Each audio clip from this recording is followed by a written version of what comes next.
Occupational English Test. Listening Test. This test has 3 parts.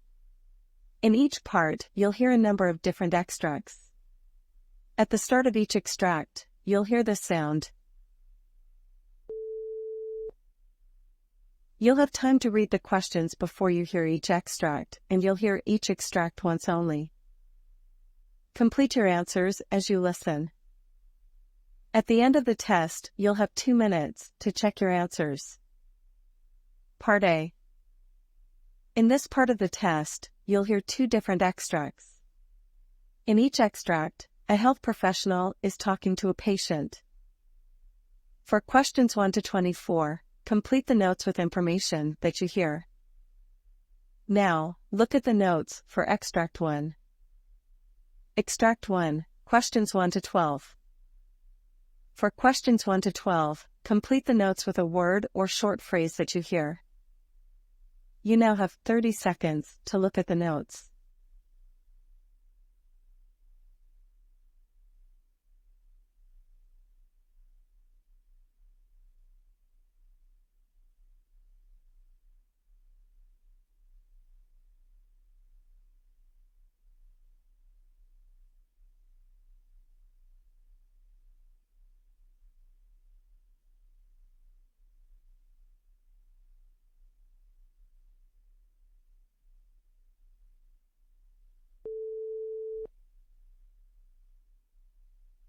So, I've reviewed your medical history, and it seems you've recently been experiencing some discomfort in your breast area.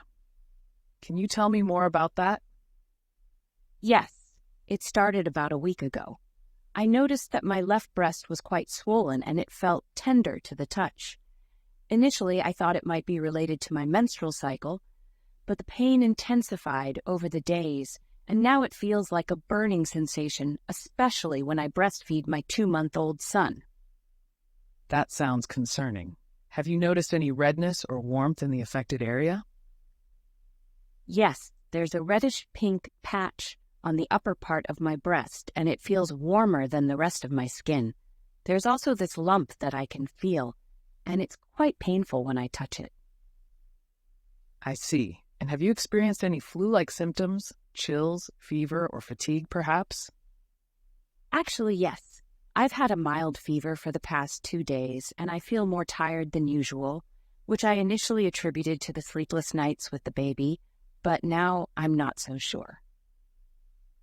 It's essential to differentiate between general fatigue due to new motherhood and fatigue due to a possible infection.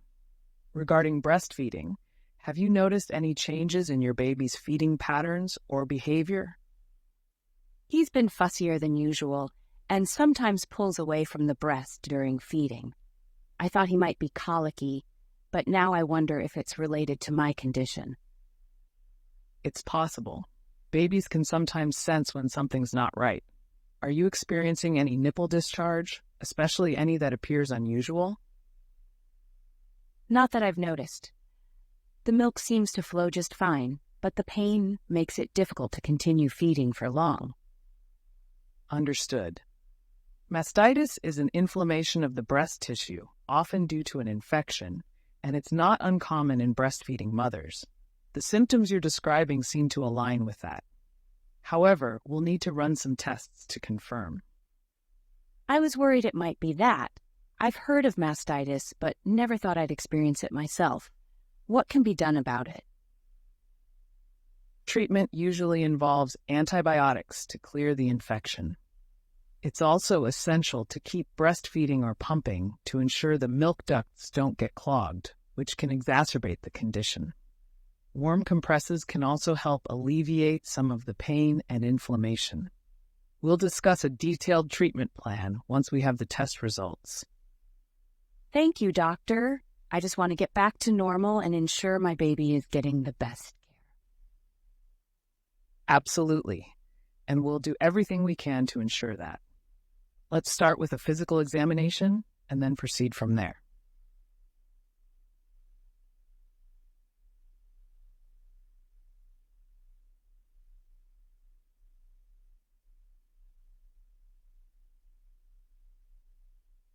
Extract 2, questions 13 to 24. For questions 13 to 24, complete the notes with a word or short phrase that you hear. You now have 30 seconds to look at the notes.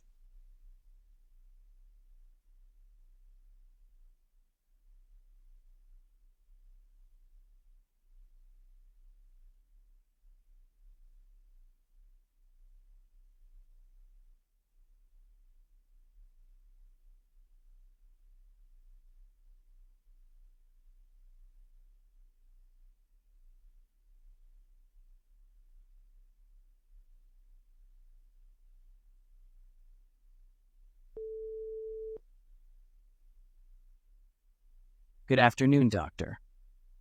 Good afternoon. How can I assist you today? Doctor, I've been experiencing frequent urination, increased thirst, and constant fatigue for the past few months. I'm worried it might be diabetes. I understand your concerns. Have you noticed any unexplained weight loss or increased hunger? Yes, doctor. I've lost about 10 pounds in the last 2 months without trying, and I'm always hungry. All right, do you have a family history of diabetes? Yes, my father has type 2 diabetes. Noted. Are you currently on any medications, or have you been diagnosed with any other conditions? No, doctor, I'm not on any medications, and I haven't been diagnosed with any other conditions. Do you engage in regular exercise or have any specific dietary habits? I walk occasionally, but not regularly. My diet is a mix of everything, but I do have a sweet tooth. How about alcohol or smoking? Do you consume any? I drink occasionally, but I don't smoke. Thank you for the information.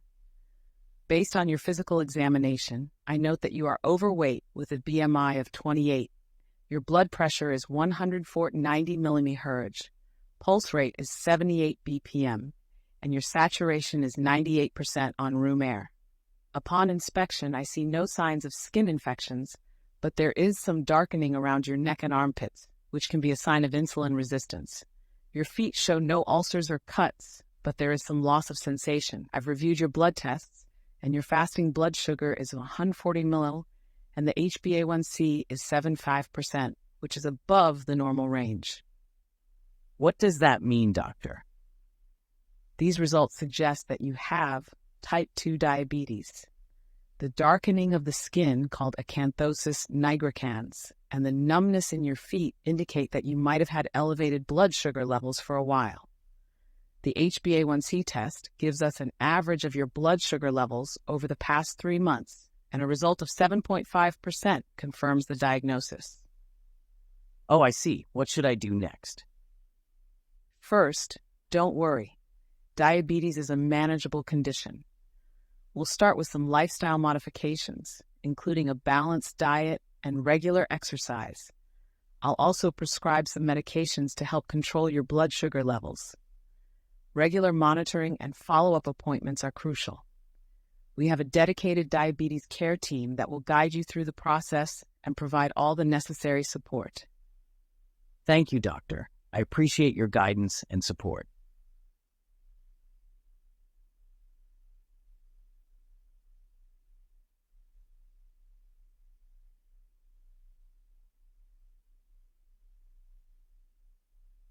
That is the end of Part A. Now look at Part B. Part B. In this part of the test, you'll hear 6 different extracts. In each extract, you'll hear people talking in a different healthcare setting. For questions 25 to 30, choose the answer A, B, or C, which fits best according to what you hear. You'll have time to read each question before you listen.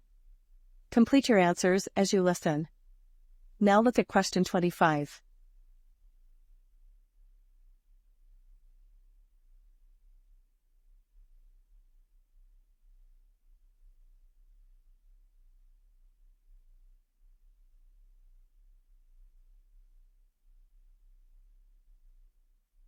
Doctor, it seems like my son Luke is always catching a cold.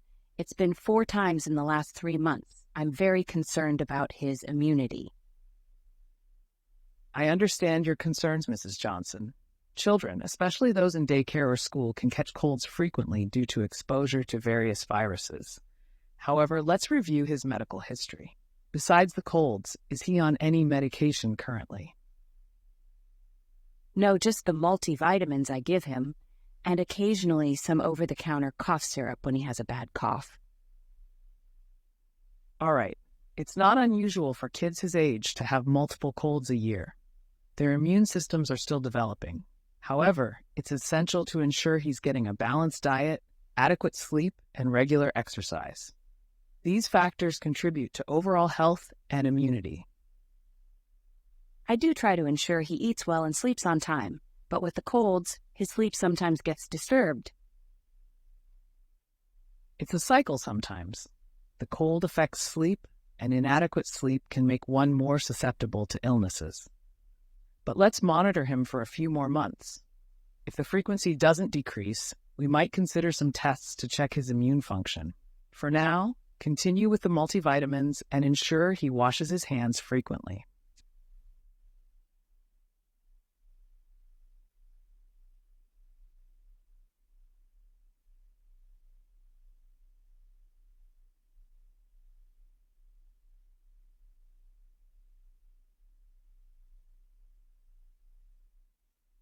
Now look at question 26.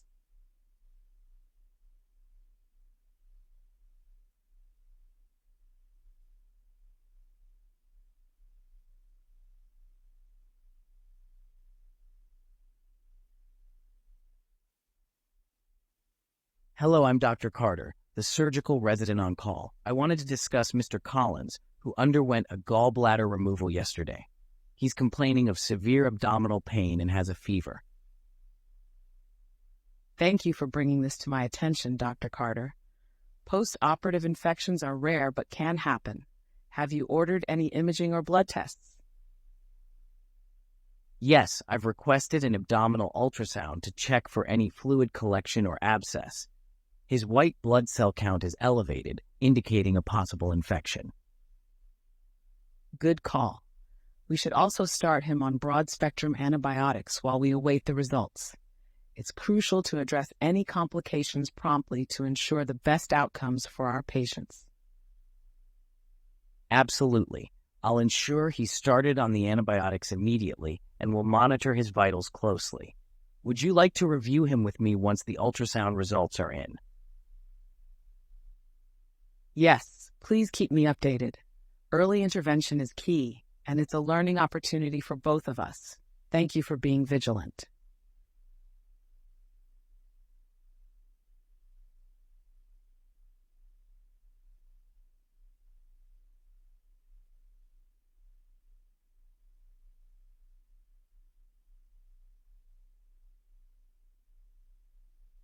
Now look at question 27.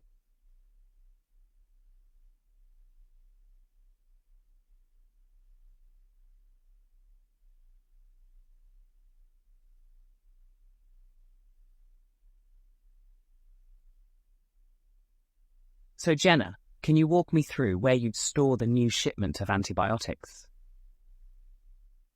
Certainly. I would first check the recommended storage temperature on the label. Most antibiotics should be stored at room temperature, away from direct sunlight and moisture. But some might require refrigeration. Exactly. And why is it so vital to store them at the right temperature? Improper storage can reduce the efficacy of the medication. For instance, if exposed to heat, some drugs might degrade and become less potent. Right, and in worst cases, they might even become toxic. And what about vaccines? Vaccines are very sensitive. They should be stored in a refrigerator, usually between 2 degrees to 8 degrees Celsius, to maintain their efficacy. And it's crucial to avoid freezing them, as it can damage the vaccine. Good job. Always remember, patient safety is our top priority, and proper storage plays a crucial role in that.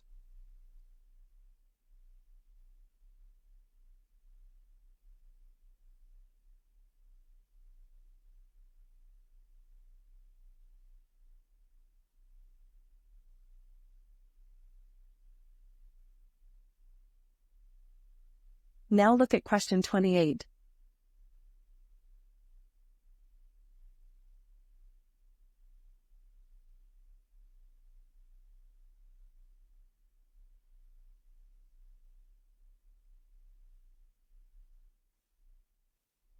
Emma, I noticed you recommended a high-fiber diet for Mr. Martinez. Can you explain your reasoning?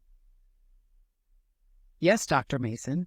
Mr. Martinez has been complaining of chronic constipation, and after reviewing his dietary records, I observed he has a low intake of dietary fiber. That's a good observation.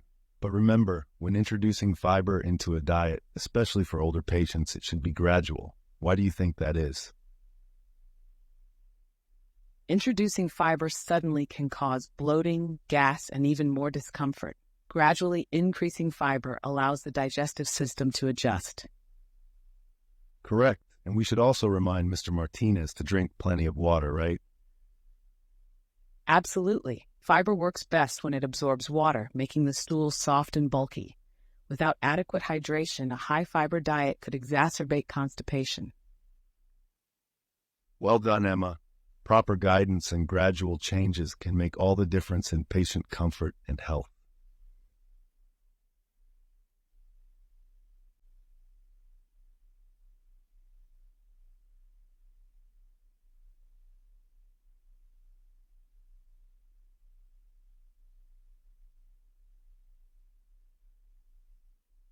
Now look at question 29.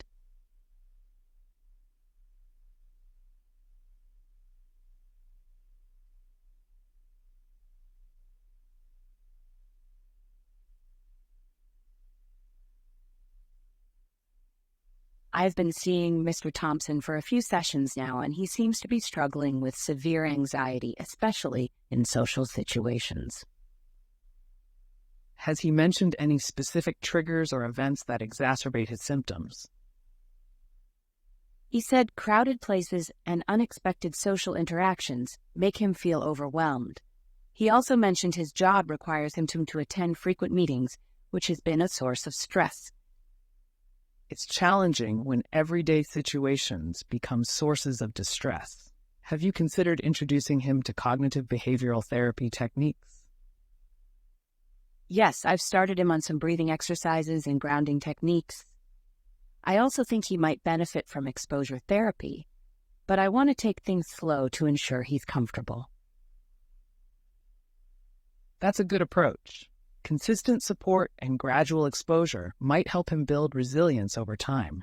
And always remember to check in about his comfort level. Absolutely. Patient well-being is always the priority. Thanks for the advice.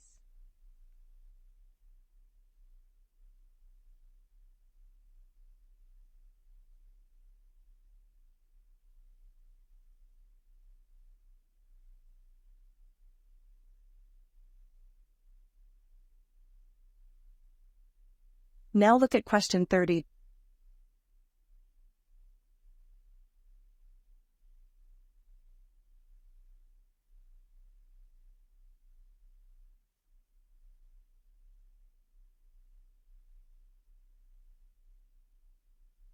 Hand hygiene is a foundational practice in any healthcare setting. It's not just about keeping our hands clean, but also about preventing the spread of infections. In a hospital where patients are already vulnerable, this is paramount. Absolutely. And it's surprising how many healthcare professionals sometimes overlook this basic step, especially when they're rushing between patients. That's why it's crucial to instill the habit early on in training. Hand hygiene isn't just about using soap and water. The technique matters. It's about covering all areas of the hands and wrists and ensuring they're dried properly. And when soap and water aren't available, using an alcohol-based hand sanitizer is equally effective. And it's not just after patient contact. It's before and after any procedure, after touching any potentially contaminated surface, and even after removing gloves. Exactly. The World Health Organization has a 5 moments for hand hygiene, which is a great guide to when and why hand hygiene should be practiced. Educating both staff and patients about its importance can make a significant difference in patient outcomes. Couldn't agree more. Prevention is always better than cure, and this is one of the simplest ways to prevent a host of complications.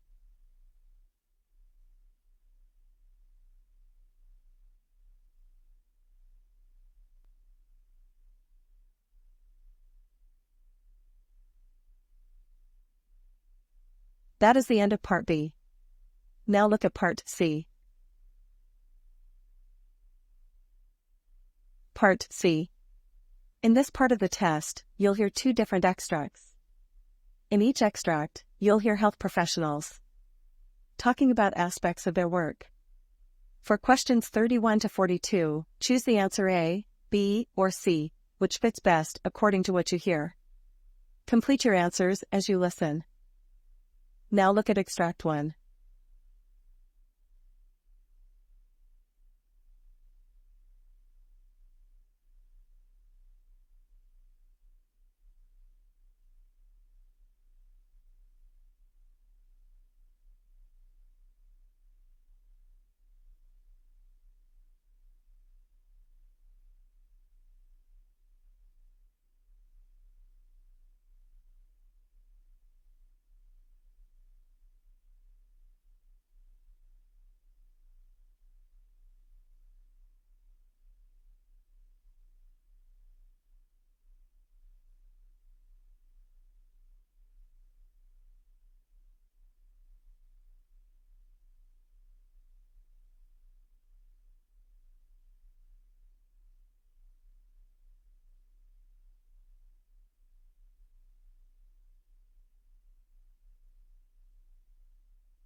Today, we're joined by Dr. Alex Thompson, an expert in neurology who recently led a comprehensive research study on epilepsy in Nepal.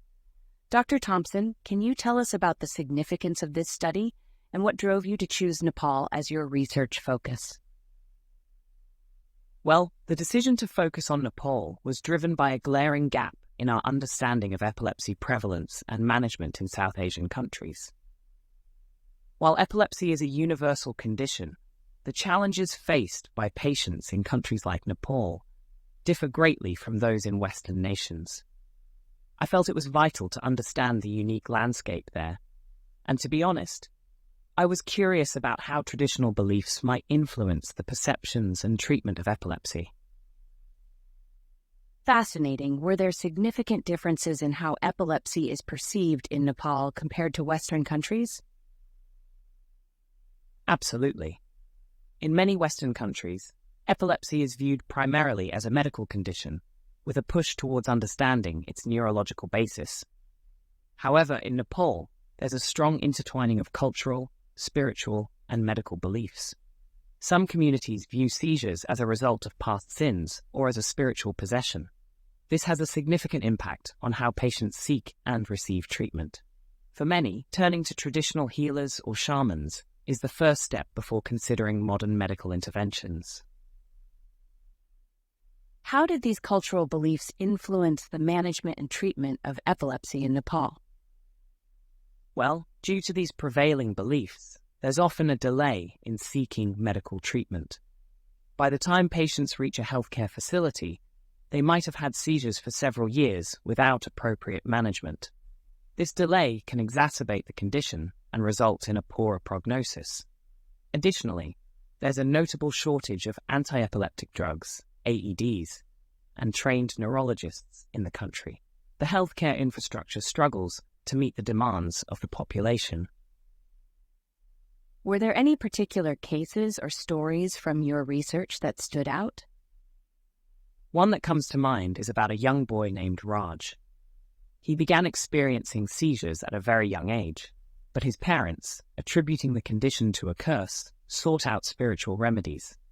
By the time they reached a hospital, Raj's condition had deteriorated significantly. Fortunately, with the right treatment and interventions, he started showing improvement. Raj's story emphasizes the urgent need for increased awareness, early diagnosis, and appropriate management of epilepsy. It must have been quite an eye-opener. What were some of the key challenges you faced during this research? Well, gaining the trust of the local communities was a hurdle. Many were initially wary of outsiders probing into their personal health and beliefs. Additionally, the rugged terrains and remote locations made data collection challenging. But the dedication of our local liaisons and the warmth of the Nepalese people made our task achievable. For anyone looking to further research or work in the field of epilepsy in such unique settings, what advice would you offer? First, it's imperative to approach the topic with cultural sensitivity. Understanding and respecting local beliefs is crucial. While medical expertise is essential, one must also possess excellent interpersonal skills and be adaptable. Each region, each community has its own set of challenges, and being flexible and open-minded can make a world of difference in effective research and treatment.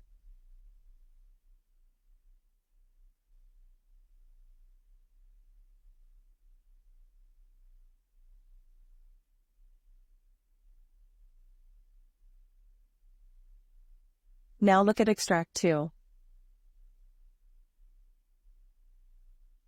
Extract 2, questions 37 to 42. You now have 90 seconds to read questions 37 to 42.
Welcome to our discussion today.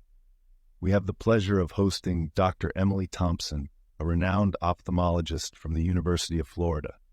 Dr. Thompson is here to share insights from her recent studies on the progression and management of glaucoma, a leading cause of blindness.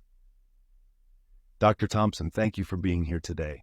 What are the major findings from your recent studies? First off, thank you for having me. Glaucoma is often called the silent thief of sight because of its subtle progression. From our studies, we've ascertained that early detection remains the cornerstone in preventing vision loss. What's alarming is that a significant portion of the population remains undiagnosed until the disease has significantly advanced. Modern imaging techniques have made it easier for us to identify and monitor glaucomatous changes, but we still face challenges in increasing public awareness. Can you elaborate on these imaging techniques and how they've changed the diagnosis process? Certainly. Traditionally, glaucoma diagnosis relied on intraocular pressure measurements, visual field tests, and optic disc assessment. Now, we have advanced tools like optical coherence tomography, OCT, that give a detailed cross-sectional image of the retina. This helps in detecting subtle nerve fiber layer changes, often before the patient notices any symptoms. Additionally, technologies such as the Visual Field 24-2 and 10-2 tests allow for a more precise understanding of the patient's functional vision and progression rate. For our listeners who might not know, can you briefly explain what glaucoma is and its types? Absolutely. Glaucoma is a group of eye diseases characterized by damage to the optic nerve, usually due to increased pressure in the eye. The two primary types are open-angle and angle-closure glaucoma. Open-angle is more common and progresses slowly. Angle-closure glaucoma can appear suddenly and is more intense. Both can eventually lead to vision loss if not treated. How has the treatment approach evolved over the years? Earlier, the primary approach was lowering the intraocular pressure with medications, laser treatments, or surgery. Now, while these still remain vital, there's a more holistic approach to patient care. We focus on lifestyle changes, monitoring sleep apnea, and even considering yoga postures, as some positions can elevate eye pressure. Newer medications with fewer side effects and better pressure-lowering effects are being developed, and minimally invasive glaucoma surgeries have risen in popularity, offering safer alternatives with faster recovery. What's the feedback you get from patients regarding these treatments? Many patients appreciate the non-invasive nature of recent advancements. They're particularly fond of the newer medications with fewer systemic side effects. But like any treatment, adherence remains an issue. Some patients find it challenging to keep up with eye drops or follow-ups, emphasizing the need for more patient education and simpler treatment regimens. Lastly, are there any misconceptions about glaucoma you'd like to address? One major misconception is that glaucoma only affects the elderly. While age is a risk factor, even younger individuals can get glaucoma. Another misconception is that it's only about high eye pressure. While pressure is a significant risk factor, there are patients with normal eye pressure who can develop glaucoma. It's essential to have regular eye checkups, understand the risks, and take proactive steps towards prevention. Dr. Thompson, thank you for this insightful discussion and for shedding light on such a crucial topic. My pleasure. Thank you for having me. It's essential to keep these conversations going, to increase awareness and ultimately prevent avoidable blindness.